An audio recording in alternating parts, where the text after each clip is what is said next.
Okay. Okay, on the board here I've got heading title, section 18B, and title property developer. Okay, so as the first line of reference I've put down here, relief, 36 months. So I spoke about that quite in brief so far as the intro was concerned. So we spoke about basically like maybe before 36 months should be the question that we answer. What happens before 36 months? So what we know is that before 36 months, the property developer basically has normal trading stock. So normal trading stock, I'm going to put TS here. It's normal trading stock where we would have basically been able to claim input VAT. Basically would have had claim input VAT at that point, and everything was okay because land and buildings was deemed to be trading stock to him because he is a property developer. As we also spoke, the market is suddenly tough. He's finished constructing the actual property and suddenly is looking for a buyer and is not able to find a buyer. So choice that he had could leave the property out on the market until he located a buyer, or he now has this option of putting it out for rental.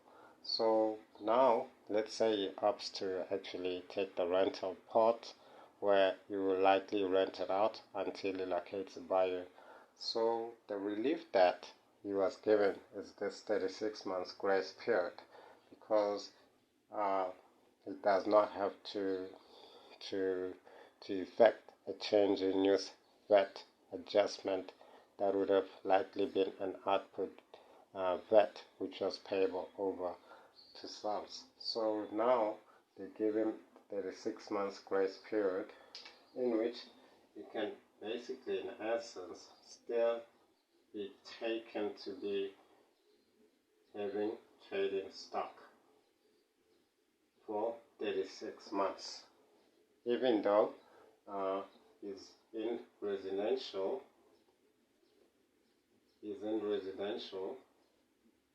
which would have otherwise been exempt, but it's not exempt. Because why? Because he's given the 36 months grace period. So at this point, it's basically like nothing has changed. He still has trading stock in his possession and nothing has basically changed. So far as he's concerned, he's got trading stock in his possession. So that's what happens as a result of him having been granted the 36 months grace period until he basically finds a buyer. Hopefully he finds a buyer within the 36 months grace period. However, he doesn't find a buyer after 36 months. Then what then happens? After 36 months, he doesn't find a buyer. He's been having residential, he's been renting out his property. Then therefore, at that point, he is forced to process a change in use adjustment. So I'm going to put here, forced to process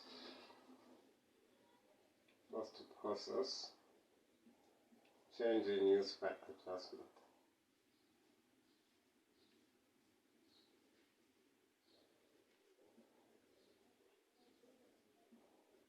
which is an output VAT.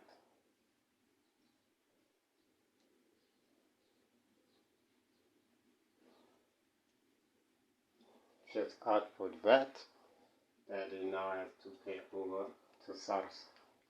Those are his implications at that point, and that's his position because 36 months has elapsed, and even though his intention is still to find a buyer, but SARS does not care. As far as they are concerned, the grace period that they gave him of 36 months has elapsed, and now he consequentially has to to actually, effect, a first change in use VAT adjustment, which is an output payable over to SARS. Even though his intention is still to find a buyer, but he was forced to still basically process a first change in use VAT adjustment at that point. So what would be the time of supply for the actual situation? So the time of supply for these residential for these property developers is when the actual taxable supply property ceases to be a non-taxable supply property after the 36 months, if it makes sense. So if the 36 months has elapsed, or if after the 36 months period, let's say this again, the actual time of supply is if the fixed property ceases to be a taxable supply property to being a non-taxable supply property, or the 36 months period has elapsed. It's basically when the time of supply is effected.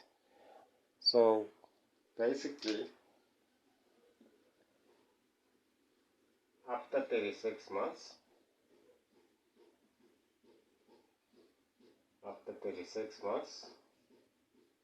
right? Or if the actual property after 36 months ceases to be a non-taxable supply, taxable supply portion, so it's now a non-taxable supply fixed property. It's not non-taxable supply fixed property, if you understand the logic of that, because it used to be a taxable supply, whereas it was a trading stock, and it's suddenly a non-taxable supply because the actual developer either is gone over the 36 months period where he's been unable to find a buyer, therefore it becomes a dim supply, or either the 36 months period has not gone beyond, but within the actual period prior to the 36 months period lapsing, he actually just decides to actually make it a residential property permanently, then that also makes it a non-taxable supply, and at that point that would make the time supply to be the change when that actual change actually occurred. I mean, that's very quite straightforward, I hope, and I hope that basically sums it up. So if at any time after the 36 months, because at month 36 is forced in either way, if he's still not able to find a potential buyer to process that VAT adjustment, he's still forced to basically process that. But say in month 50 he finds a buyer, he can then process a change in use adjustment again, in terms of him claiming back the input that's due to him, and it's gonna be a normal procession. So hopefully that change in use adjustment that came in month 36 was just like a temporary change in use, because he'll still be able to reverse it once he actually finds a potential buyer. So I hope that makes sense. So that's basically what we mean by the time of supply in all those different scenarios, and the value of supply is the open market value. And I hope that basically makes sense, because like we've covered all the increments that can arise within this given scenario for property developers. We'll maybe do one or two examples and we'll basically move on.